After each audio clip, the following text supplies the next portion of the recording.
ரதியக்கா அடுப்படியில் இன்றைக்கி அக்காவுக்கு தோசை மாவு காலி. அதனால் அக்கா திடீர்னு இப்போது நம்ம ஈஸியாக வீட்டில் இருக்க கம்பு ஒரு அரை ஆளாக்கு பச்சரிசி, அரை கிளாஸ் பச்சரிசி ஊற வச்சுருக்கிறேன், 1/4 கிளாஸ் கம்பு, ஒரு 2 ஸ்பூன் முழு உளுந்து, 1 ஸ்பூன் வெந்தயம், 3/4 ஸ்பூன் போல் போட்டுக்கோங்க வெந்தயத்தை. அவ்வளோதான். நல்லா நைஸாக நம்ம அரைச்சிட்டோம்னா இன்றைக்கி கம்பு தோசை மார்னிங் ரெடி.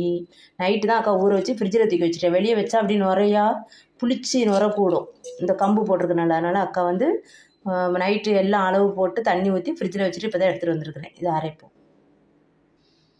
மிக்சியில் போட்டுட்டேன். தோசை மாவு பதத்துக்கு தண்ணி ஊற்றி அரைச்சிட்டு வந்துடலாம்.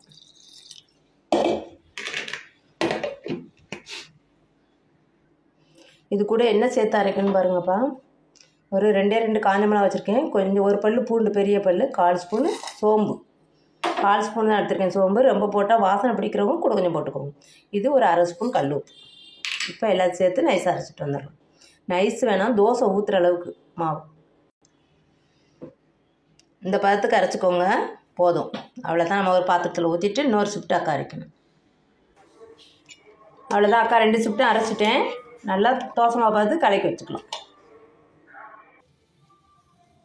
இந்த தோசை காம்போ அக்கா வந்து தேங்காய் சட்னி ரெடி பண்ணுறேன். 1 ஸ்பூன் ஆயில் விட்டுருக்குறேன், ஒரு 4 காஞ்ச மிளகாய் சின்னதாக தான் போட்டிருக்கோம். வாட்ரு பட்டுச்சு போல் இருக்குது. அவ்வளோதான். லைட்டாக 2 பரட்டி எடுத்துக்கலாம்.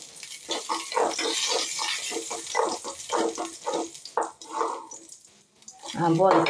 ஆஃப் பண்ணிவிட்டு தேங்காய் சட்னிக்கு என்னெல்லாம் வச்சுருக்கிறேன் பாருங்கள். கொஞ்சமாக தேங்காய், ஒரே ஒரு பல் பூண்டு, ஒரு 4 காஞ்ச மிளகாய், மிளகாத்தூள் ஒன்று வேணால் நீங்கள் காரம் கம்மியாக இருக்குன்னா கொஞ்சம் குறைச்சிக்கோங்க. கொஞ்சோண்டு சால்ட்டு, கல் உப்பு தான் எடுத்துருக்கேன், 1/4 ஸ்பூன் போல் எடுத்துருக்கேன், கொஞ்சம் கறிவேப்பிலை. அவ்வளோதான். எல்லாம் மிக்ஸி ஜாரில் இப்போ எடுத்து போட்டுக்கலாம். இப்போ எல்லாம் அக்கா ஜாரில் போட்டேன். தண்ணி ஊற்றி சட்னி பதத்துக்கு நம்ம அரைச்சிட்டு வந்துடுவோம். அவ்வளோதான். அரைச்சிட்டு வந்துட்டேன். ஒரு பவுலுக்கு இப்போ எடுத்துடலாம்.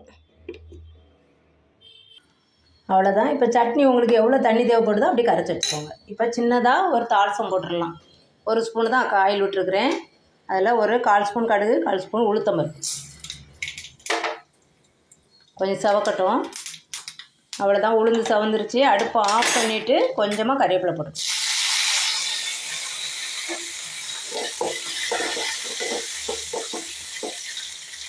இப்போ அப்படியே சட்னியில் தூக்கி ஊற்றிடலாம்.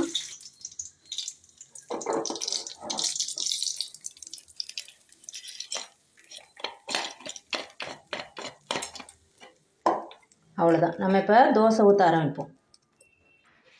இப்போ நம்ம தோசை ஊற்ற ஆரம்பிக்கலாம். அக்கா தோசைக்கல் அடுப்பில் காய வச்சுட்டேன். அக்கா கல்லுக்கு எண்ணெய் தடவ மாட்டேன். ஃபஸ்ட்டு எண்ணெய் தடவ மாட்டேன். மாவு ஊற்றுனதுக்கப்புறம் தான் எண்ணெய் ஊற்றுவேன். நல்லா மாவு பார்த்து தோசை மாவு பார்த்து கலக்கி வச்சுட்டேன். இந்த அளவு இருந்தால் போதும். உங்களுக்கு கெட்டியாக வேணும்னா கெட்டியாக ஊற்றிக்கலாம். நம்மளுக்கு கொஞ்சம் நைஸாக வேணும்னா கொஞ்சம் இழுத்து விட்டுக்கோங்க. அவ்வளோதான். இப்போ கொஞ்சமாக அக்கா நல்லெண்ணெய் விட்டுக்க போகிறேன். நீங்கள் என்ன ஆயில் வேணாலும் ஊற்றிக்கோங்க. இப்போ தோசை திருப்பி போட்டுக்கலாம். கல்லில் ஒட்டாமல் வருது. நேற்று ஆம்லேட்டு போட்டதுனால கல் நல்லா பழகிட்டுருக்கு, அதனால் ஒட்ட மாட்டேங்குது. வரேன் கேமரா வச்சுட்டு. இது சிறுதானியத்தில் பண்ணுற தோசை. நம்ம மொறுன்னு கருக விட்டுலாம் எடுக்கக்கூடாதுப்பா. அது வந்து நம்மளுக்கு சத்து அதில் கிடைக்காது. அதனால் கொஞ்சம் கெட்டியாகவே ஊற்றிட்டு நமக்கு ரொம்ப மொறுகாமல் கருக விடாமல் எடுக்கணும். அப்போ தான் நம்மளுக்கு அதில் உள்ள சத்து அப்படியே கிடைக்கும்.